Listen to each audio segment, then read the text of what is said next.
Senhoras e senhores, os alunos do primeiro ano B apresentam pela Rádio Viana a radionovela Amor de Perdição, do glorioso escritor Camilo Castelo Branco. Nossa história começa com Domingos Botelho, um flotista da corte, que conhece Rita Teresa, uma dama do passe, rica e herdeira de ouro, pela qual se apaixona e casa posteriormente. Juntos, os dois foram morar em Vila Real, onde Rita queria estar, pois a população local a idolatrava. Porém, Domingos Botelho, por se afundar frequentemente em seus maus pensamentos, por achar que Rita Teresa era demais para um homem tão feio como ele mesmo dizia, acabou enciumado sem razão e assim solicitou transferência para Lamego, onde Rita detestava estar, pelas péssimas condições do local. Com o decorrer do tempo, o casal teve 5 filhos: Manuel, Maria, Ana, Rita e Simão. Os 2 filhos estudavam em Coimbra, onde Manuel, já com seus 22 anos, cursando o curso jurídico da faculdade, reclamava do seu irmão, Simão, que também estava estudando naquele lugar, ao seu pai. Devido ao seu comportamento complicado e temperamento difícil, Manuel, por via de cartas, diz ao seu pai que a convivência com o irmão se tornou algo insuportável. Pai, eu não aguento mais viver ao lado de Simão. Sinto pela minha vida cada afronta que faço a ele. Vejo regularmente ele utilizar o dinheiro dos livros para a compra de armas. Ele vive andando com as pessoas de mais baixa índole da academia. E além disso, tenho que o ver diariamente buscar confusão tanto com seus professores quanto com qualquer outra pessoa que ouse desafiá-lo. Domingos, surpreendentemente, demonstrou orgulho do filho mais novo e disse que via em Simão os genes do seu bisavô, que se mostrou o mais valente botelho que já existira. Porém, Rita Teresa pareceu não gostar nem um pouco dos atos do menino e repudiou todas suas atitudes. Tal atitude que acabou sendo reforçada pelo medo que o resto das irmãs de Simão demonstraram por ele, tirando a mais nova, Rita, a favorita de Simão e a que ele mais brincava. Nas férias, Manuel foi ao encontro de seu pai para pedir a ele que lhe desse outro destino longe de Simão. Pai, me dói o peito dizer isso, mas não posso suportar mais ter que aturar essa situação. Me dê algum destino em que eu possa crescer livremente e que ao mesmo tempo não tenha que ficar repreendendo meu irmão a cada mau ato que ele cometer, que não são poucos. Garanto que isso será melhor para nós dois. Então, como desejo de sua mãe, Manuel parte para Bragança, entrando para a nobre escola dos 4 constados para ser cadete. No entanto, Simão também volta para casa, apresentando exames feitos e aprovados. Pai, como disse a ti, consegui bom proveito esse ano. Agora olha para mim e disse se não estás orgulhoso de seu filho.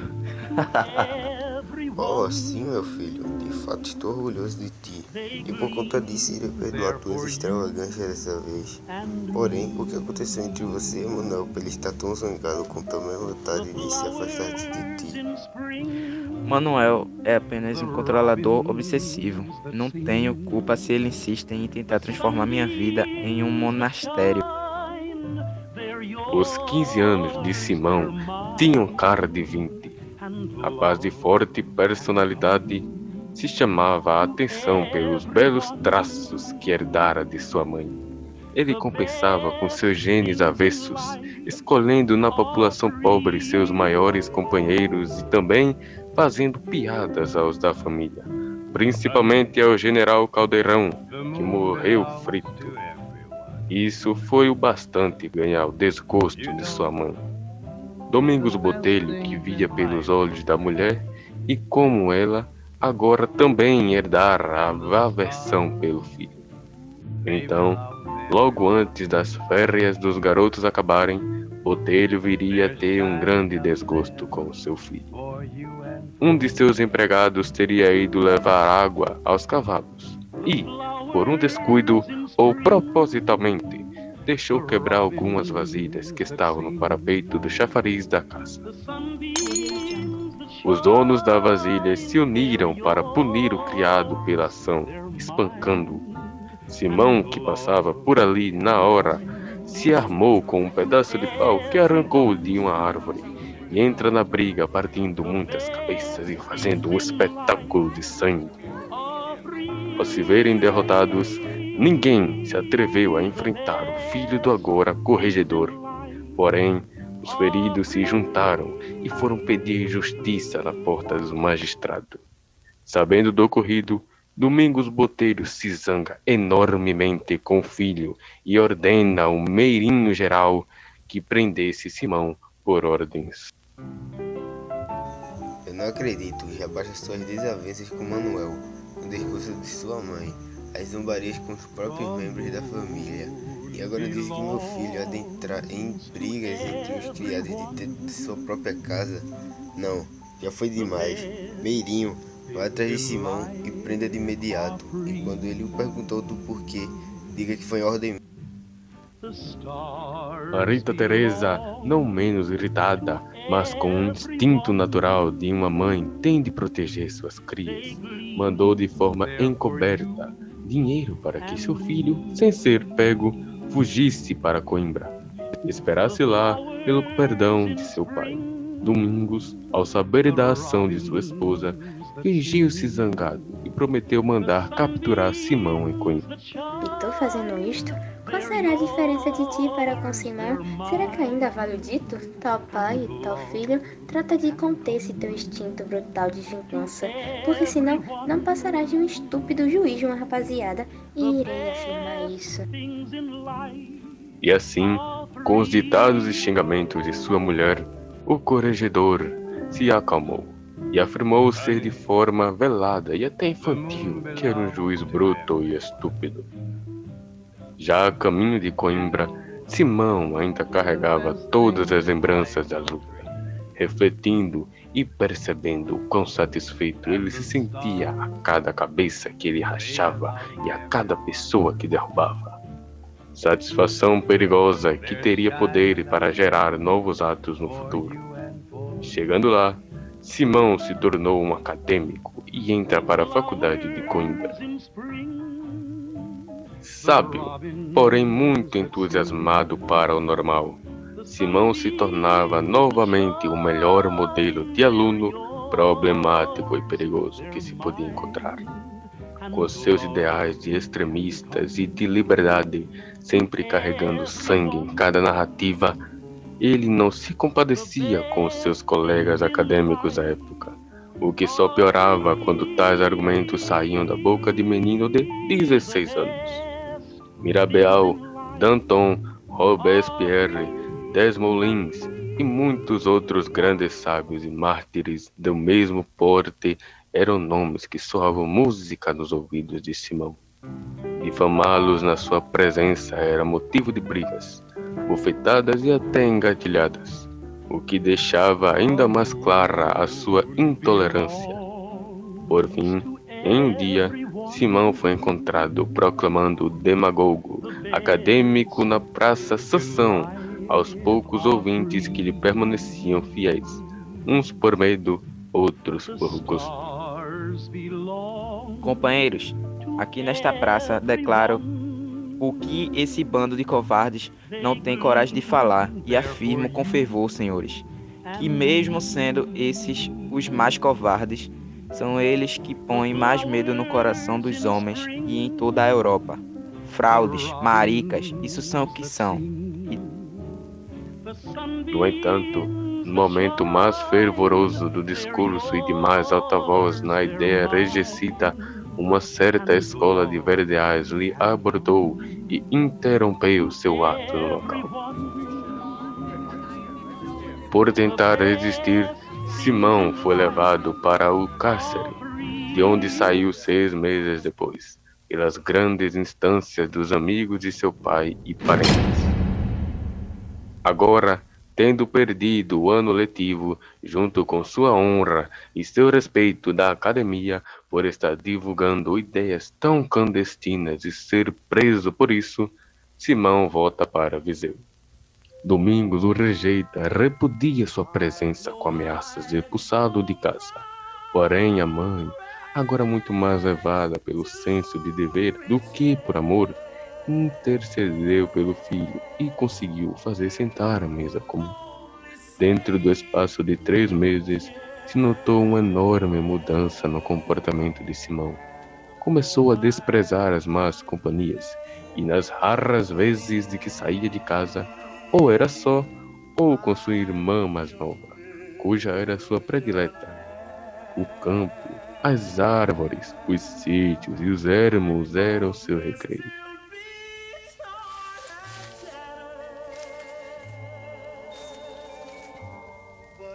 Nas doces noites de verão demonstrava-se a assear até o raiar da alvorada.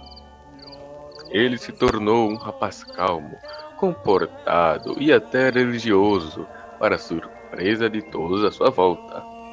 Rita Teresa se encontrava pasma com a transformação, e o seu marido, convencido dela, decidiu que ao fim de 5 meses consentiria que o filho lhe dirigisse a palavra. Domingos, o que houve com Simão? Estou a ficar preocupada. Sinto que eu não consigo reconhecê-lo agora. O que houve, eu não sei. Só sei que está melhor assim. Espero que não seja nada muito sério e que as decepções que ele encontrou no seu caminho não tenham deixado desgostoso perante a vida. Mas afirmo que se continuar assim, logo logo terá o direito de olhar no meu rosto de novo como meu filho. No fim das contas, essa mudança na verdade se devia ao fato de que agora Simão estava amando. Uma palavra curiosa para o jovem rapaz, que há pouco tempo atrás era motivo de angústia e frustração para sua família. Simão possuía uma avassaladora paixão por sua vizinha, uma menina de apenas 15 anos, rica e herdeira, regularmente bonita e bem nascida. Da janela do seu quarto é que a avistara pela primeira vez, e daí a amaria para sempre. E todo esse amor foi correspondido comumente por Teresa, fazendo com que essa paixão levasse os dois, de certa forma, até níveis fora do comum para seus anos. Vários poetas e prosadores cansam de falar que o amor da mulher aos 15 anos é algo perigoso, único e inflexível. Porém, essa afirmação se encontra completamente errada, só não pela parte de ser algo perigoso. O amor aos 15 anos é uma brincadeira, é a última manifestação do amor às bonecas. É a tentativa da vizinha levantar voo fora do seu ninho, sempre com olhos fixos de sua mãe em si, para que não tente voar mais do que consegue de fato. Porém, Teresa tinha nome de Albuquerque e, porventura, deveria ser uma exceção no seu amor. As famílias Albuquerque e Botelhos eram inimigas legítimos, em que Domingos Botelho lhe deu sentenças contra. Além disso, 2 criados de Tadeu Albuquerque tinham sido feridos na pancadaria da fonte travada também por Simão no ano anterior. Essas condições fizeram com que Simão e Teresa vivessem seu amor de forma escondida, e por 3 meses fizeram isso de forma discreta e cautelosa, sem ao menos levantar suspeita nem da vizinhança, nem de suas famílias. Eles alimentavam esse amor não só com troca de olhares e encontros clandestinos, mas com uma promessa. Teresa, eu prometo a ti, irei me formar, Coimbra, e conseguirei dar o futuro melhor a nós dois, para desfrutarmos do nosso amor em liberdade, e assim virei te buscar. E Simão, prometo a ti que não importa quanto tempo leve, esperarei por você, e mesmo que tenha que aguardar a morte de meu pai, então que assim seja, mas que no fim não precisemos nos esconder para vivermos o nosso amor. Na véspera de sua ida a Coimbra, Simão se despedia de sua amada pela janela do quarto, quando subitamente a menina é arrancada da janela. Simão ouve os gritos e gemidos de Teresa, que momentos antes soluçava em lágrimas de saudade. O rapaz, enfurecido, contorceu-se no seu quarto e gritou como um tigre enjaulado. Até teve tentações de se matar. Na impotência de socorrê-la, Simão passou o resto daquela noite enfurecido e sedento por vingança.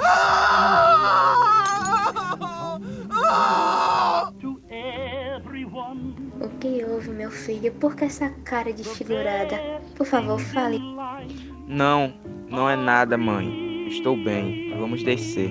Encontrando-se em mil projetos, ele acha melhor aderir à ideia de continuar seu plano de ir para Coimbra e lá esperar notícias de Teresa.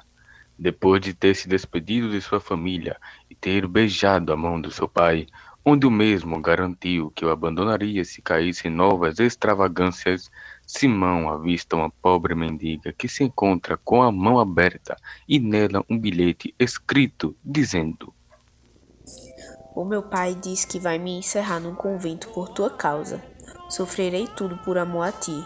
Não me esqueças, achar-me-ás no convento ou no céu, sempre tua e sempre leal. Parte para Coimbra, lá irão ter várias cartas e na primeira te direi em que nome hás de responder à tua pobre Teresa. Esse pequeno recado foi o bastante para motivar Simão a estudar e conseguir uma vida melhor para ele e sua amada. Ao chegar na academia, o estudante maravilhou a todos por seu novo eu. Se não o viam nas aulas, em mais parte nenhuma ouviam. E agora só restaram as boas amizades e companhias que o ajudaram em seu momento de cárcere, quando seu pai nem sua mãe não lhe ofereciam os recursos e os suprimentos necessários. Estudava com fervor, do jeito de quem já se tem um futuro renomado à frente. De tudo, o rapaz se fez para garantir esse sonho à sua esposa. A ninguém confiava o segredo de suas cartas, o qual eram o seu combustível e refúgio durante esses dias. E para melhorar ainda mais a condição do rapaz, a sua amada respondeu-lhe dizendo que a ameaça do convento fora apenas um susto e de que já não tinha medo, porque o seu pai não podia viver sem ela. Isso confortou o coração de Simão e o deu forças para continuar no caminho que estava trilhando.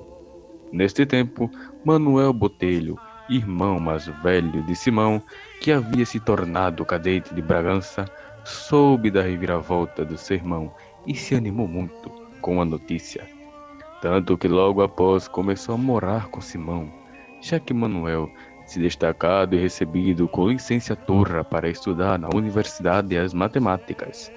Entretanto, o seu tempo juntos durou pouco, pois Manuel haveria de ter se afundado num degradado amor com uma açoriana casada com um acadêmico.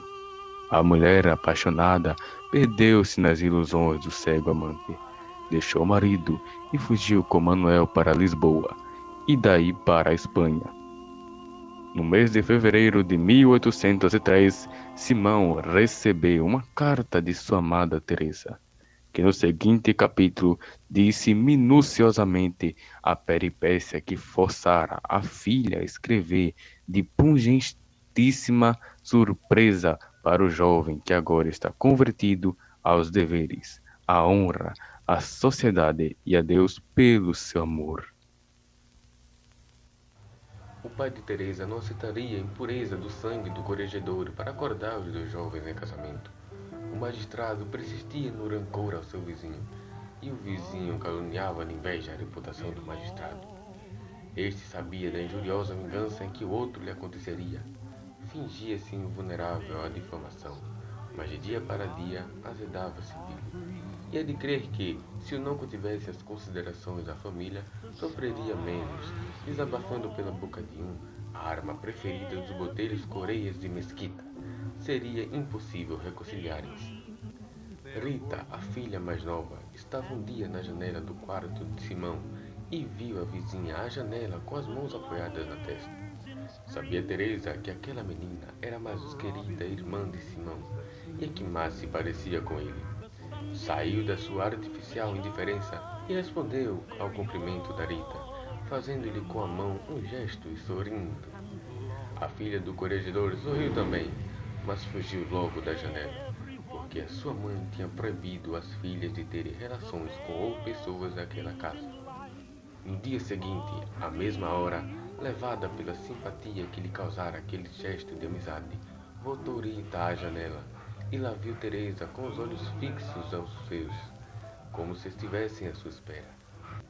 Sorriram-se com resguardo, podiam ouvir-se falando baixo.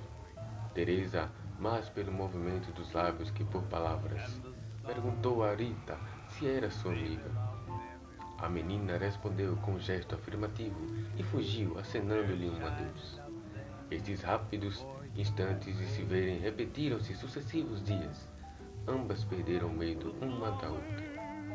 Teresa falava de Simão, contava à menina de 11 anos o segredo do seu amor e dizia-lhe que ela ainda havia de ser sua irmã, recomendando-lhe muito que não dissesse nada à sua família.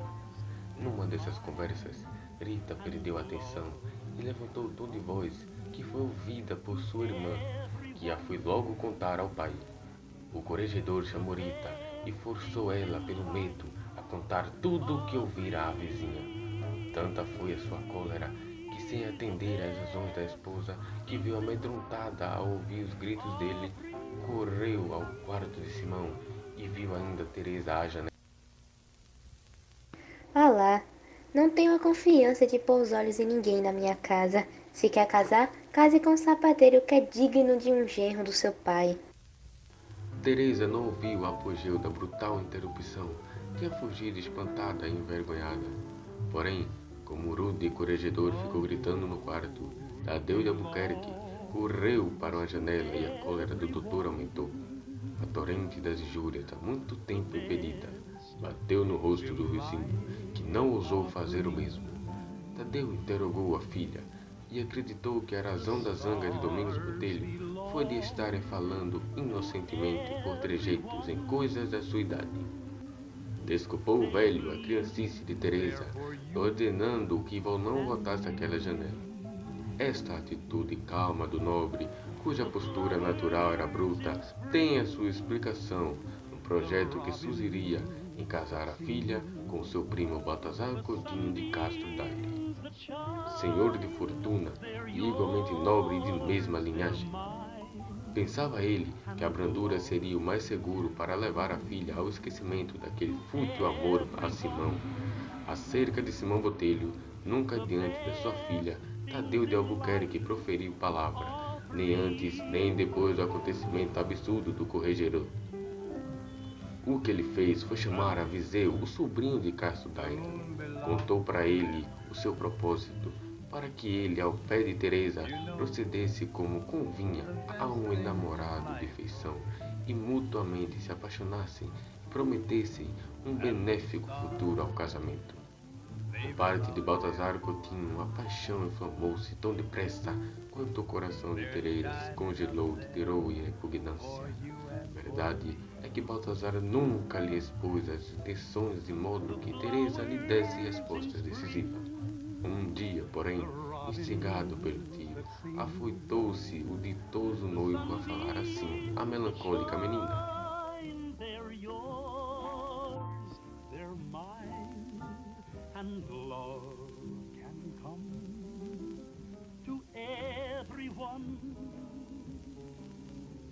The best things in life are free. The best things in life are free. É tempo de lhe abrir o meu coração, primo. Está dispostos a me ouvir? Eu estou sempre bem disposta a ouvi-lo, primo Baltazar. Os nossos corações, penso eu, estão unidos. Agora é preciso que as nossas casas se unam também. Acaso eu lhe diria alguma coisa desagradável? Disse-me o que é impossível de fazer. Os nossos corações não estão unidos. Sou muito sua amiga, mas nunca pensei em ser sua esposa. Nem me lembro que o primo pensasse em tal coisa. Quer dizer que aborreço, prima Teresa? Therefore you Não, senhor. Já lhe disse que o estimava muito, e por isso mesmo não devo ser esposa de um amigo a quem não posso amar. A infelicidade não seria só minha. Muito bem, eu poderia saber. Quem é que me disputa o coração da minha prima? Que lucra em saber? Lucro saber, pelo menos, que minha prima ama outro homem. É exato? É sim. É com tamanha paixão que me desobedece ao pai? Não o desobedeço. O coração é mais forte que a submissa vontade de uma filha. Desobedeceria se casasse contra a vontade do meu pai, mas eu não disse ao primo Baltazar que me casaria. Disse-lhe unicamente que não o amava. Saiba que eu estou espantado com seu modo de falar. Quem pensaria que seus 16 anos estavam tão abundantes de palavras? Não são apenas palavras, primo. São sentimentos que merecem a sua estima por serem verdadeiros. Se eu mentisse, ficaria mais bem vista aos olhos do meu primo? Não, prima Teresa. Faz bem dizer a verdade e dizer em tudo. Ora, não me quer dizer quem é o sortudo mortal da sua preferência? Que importância lhe faz saber isso?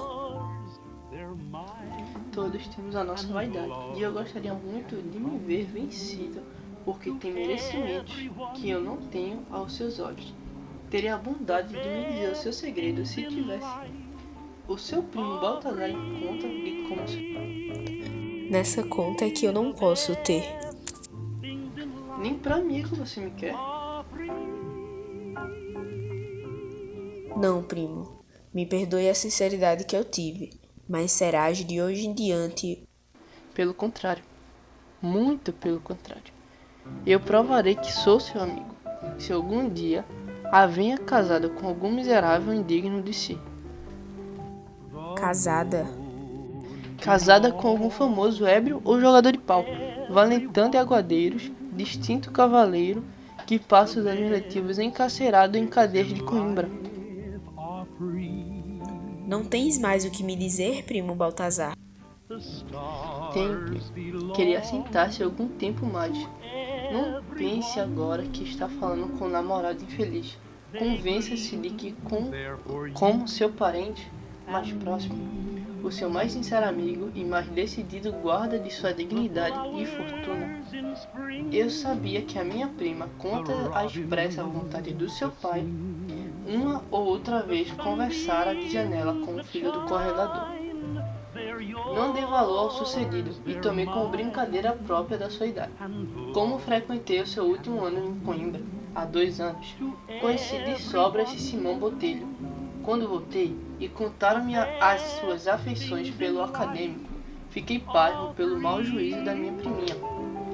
Depois entendi que sua mesma inocência devia ser seu anjo de guarda. Agora, como seu amigo, fico espantado de ver que ainda está fascinada perversidamente do seu vizinho. Não se recorde de ter visto Simão Botelho amigo com a infama vilânia desta terra? Não viu seus criados com a cabeça quebrada pelo tal varredor de feiras? Não lhe contaram que, em Coimbra, cheio de vinho, andava pelas ruas armados como um ladrão de estradas, proclamando a canalha a guerra aos nobres e aos reis e a religião de nossos pais?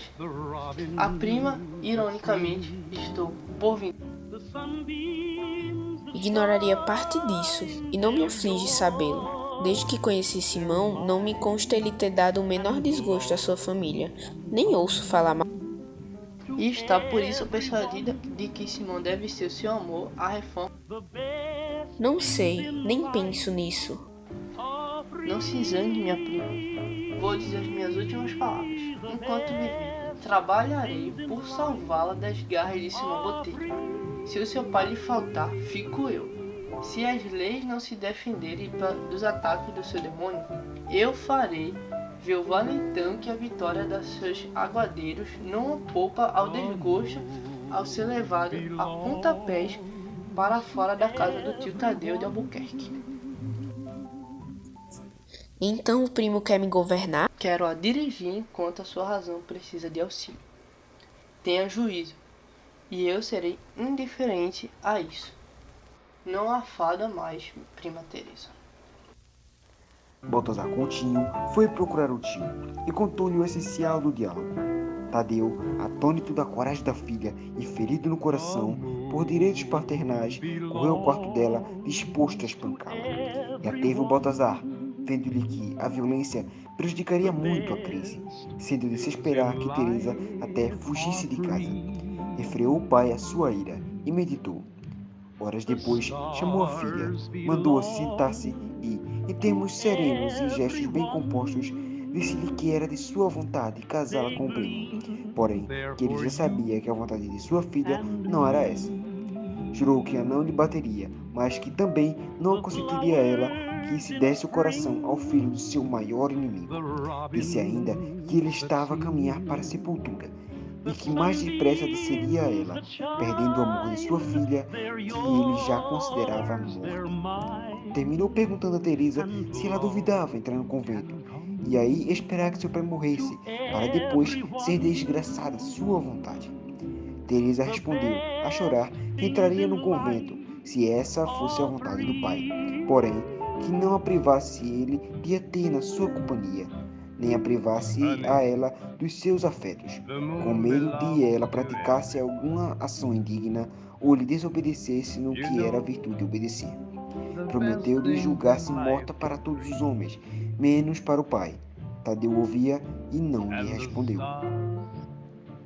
Da carta que ela escreveu para Simão Botelho, contando as cenas descritas, a crítica que a menina lhe dizia tolerava o pai, pensando no futuro, sem passar pelo desgosto do convento, nem romper com o velho em manifesta desobediência. A narrativa que fez ao estudante omitiu ela as ameaças do primo Baltazar, cláusula que, assim transmitida, expulsaria o rapaz de Coimbra, em que não faltava coragem e bravura para o enfrentar. Mas não é esta ainda a carta que surpreendeu Simão Botelho. Parecia calmo o céu de Teresa. O seu pai não falava no convento nem em casamento. Baltazar Coutinho voltou aos seus aposentos em Caucho del Rei. A tranquila menina dava semanalmente essas boas novas a Simão, que, aliando as venturas do coração às riquezas do espírito, estudava incessantemente e passava as noites arquitetando o seu edifício de futura glória. Ao nascer do sol de um domingo de junho de 1803, Teresa foi chamada para ir com seu pai à primeira missa da igreja paroquial. Teresa se vestiu, assustada, e encontrou o velho na antecâmara a recebê-la com muito agrado. Hoje você dará a mão de esposa ao teu primo Baltazar, minha filha. É preciso que te deixe levar cegamente pela mão do teu pai. Logo que der este passo difícil, perceberá que a tua felicidade é daquelas que precisa ser imposta pela violência. Mas veja, minha querida filha, que a violência de um pai é sempre o amor.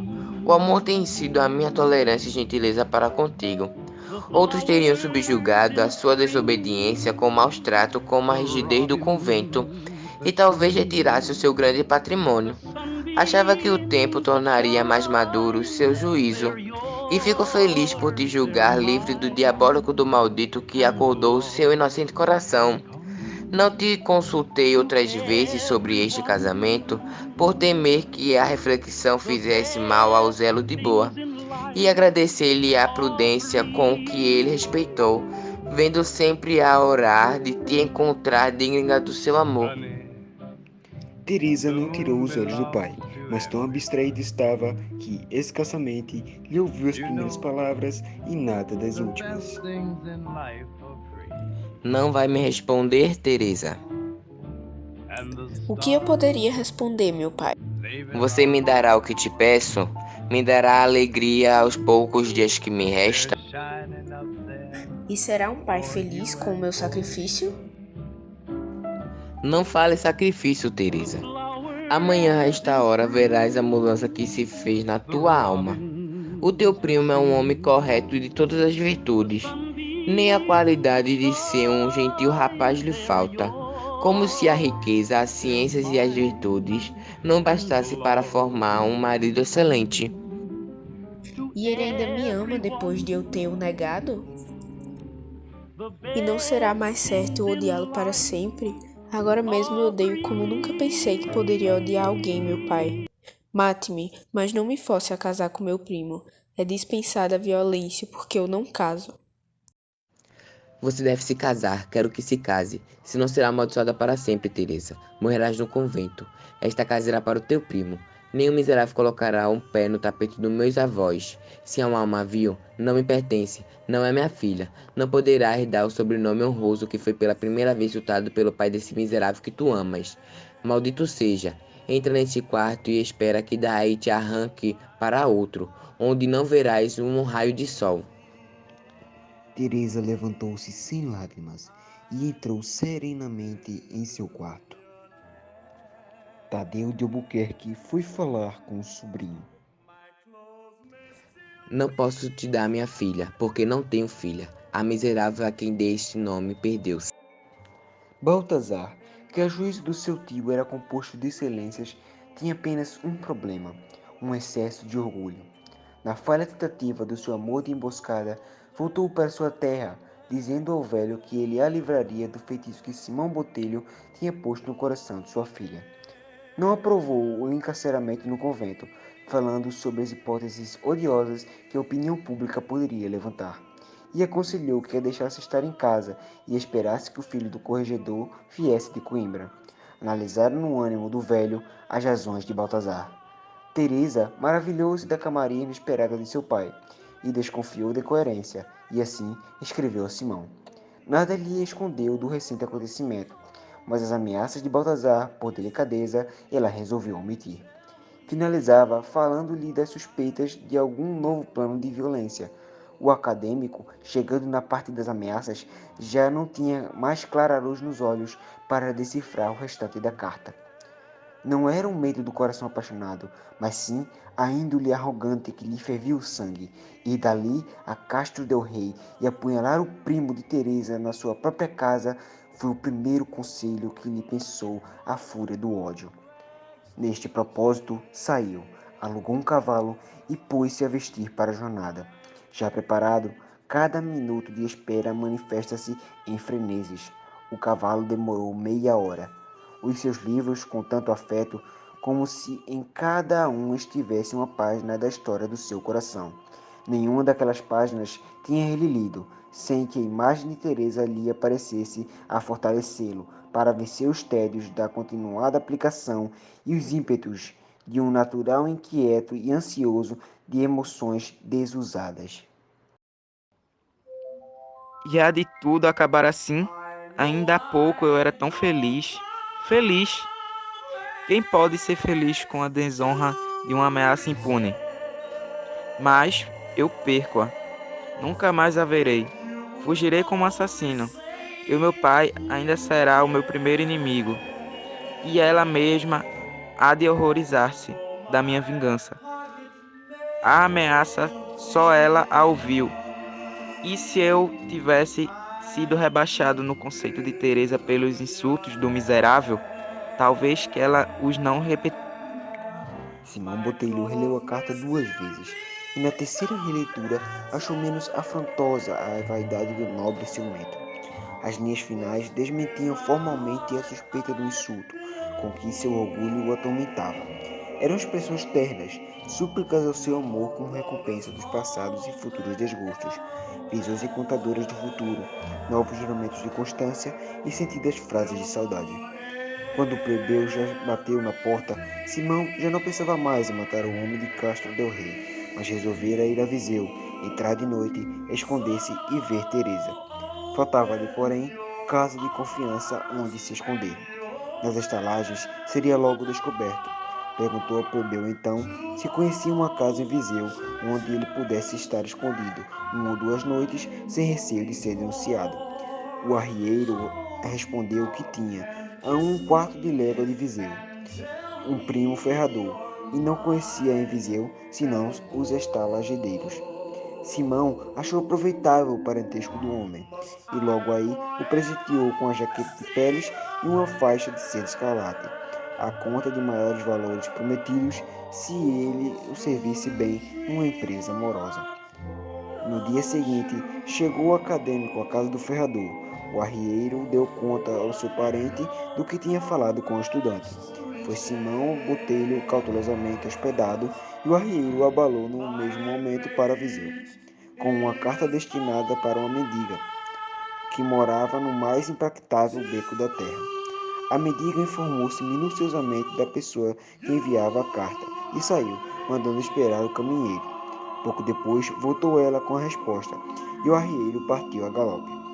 A resposta era um grito de alegria. Teresa não refletiu, respondendo a Simão, que naquela noite se festejavam seus anos, e se reuniam em casa os parentes. Disse-lhe que às 11 horas, em ponto, ela iria ao quintal e lhe abriria a porta. Não esperava tanto o acadêmico. O que ele pedia era para falar-lhe da rua para a janela do seu quarto, e já receava ser impossível esse prazer. Apertar-lhe a mão, sentir o seu hálito e abraçá-la, talvez cometer a ousadia de um beijo, essas esperanças, tão além de suas modestas e honestas ambições, igualmente o entusiasmara quanto o assustara. Entusiasmo e susto em corações que se estreiam na comédia humana são sentimentos congeniais. À hora da partida, Simão tremia e a si mesmo tentava vencer a timidez, sem saber que os encantos da vida, os mais angélicos momentos da alma, são esses lances de mistério alvoroço que os mais fracos do coração sucedem em todas as estações da vida, e todos os homens, uma vez pelo menos. Às 11 horas em ponto, estava Simão encostado à porta do quintal, e à distância convencido o arrieiro com o cavalo à correia que maneja o freio. O som da música que vinha das salas remotas o alvoroçava, porque a festa em casa de Tadeu de Albuquerque surpreenderam. No longo termo dos 3 anos, nunca ele ouvira a música naquela casa. Mesmo sabendo que eram dias dos anos de Teresa, espantou-se da estranha alegria daquelas salas, sempre fechadas como em dias de velório. Simão imaginou loucamente as quimeras que voam, ora negras, ora translúcidas, em redor da fantasia apaixonada. Não há lógica racional para as belas, nem para as honrosas ilusões, quando o amor as inventa. Simão Botelho, com o ouvido colado à fechadura, ouvia apenas o som das flautas e as pancadas do coração sobressaltado.